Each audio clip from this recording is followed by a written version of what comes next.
Prince, sign of the times. This is the new IMAX concert event with Prince. I'm not a huge Prince guy. He has quite a legacy, and I think he is obviously a very important person to music and music history. All that yada yada yada.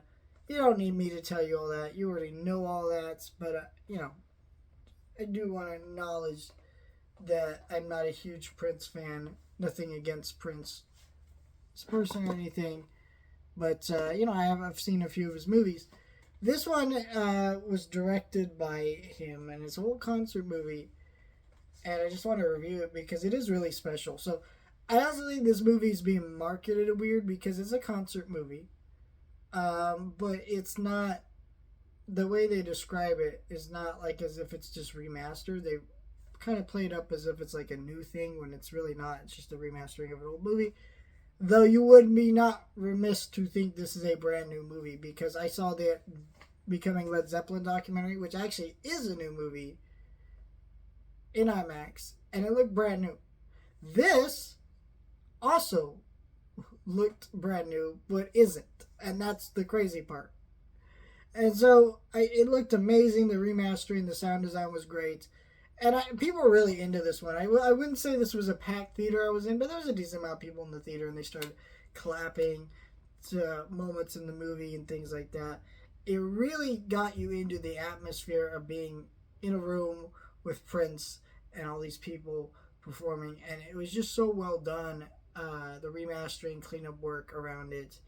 It's a really well directed movie and just crafted. And it's weird, movies like this don't really get the praise of being well directed or put together or anything like that because they're just treated like a concert. But if you really are a fan of these types of movies, I think it's important to acknowledge the direction is a part of it, and it is part of how these things flow and put together. Because I've been to concert movies that are not well directed and they're kind of boring, and this is not one of those. It is very well done, and if you like Prince, it's a must see. I don't know what showtimes are looking like other places. My theater, my town has 5 theaters, and only one of them has an IMAX. And the one that had an IMAX had a 7 o'clock last night at Thursday night showing, and then the next showings were like all this weekend for 9:45 p.m. and that's it, and then it's gone. So I don't know how long this thing's gonna play. I kind of hope that this movie gets a longer shelf life to it because some of these other IMAX documentaries and stuff like that have gotten more shelf life. But if it doesn't, oh well. I thought this was a pretty special one that is worth your time. If you like Prince, if you like his music, you like that kind of stuff, please check this out. It is worth your time.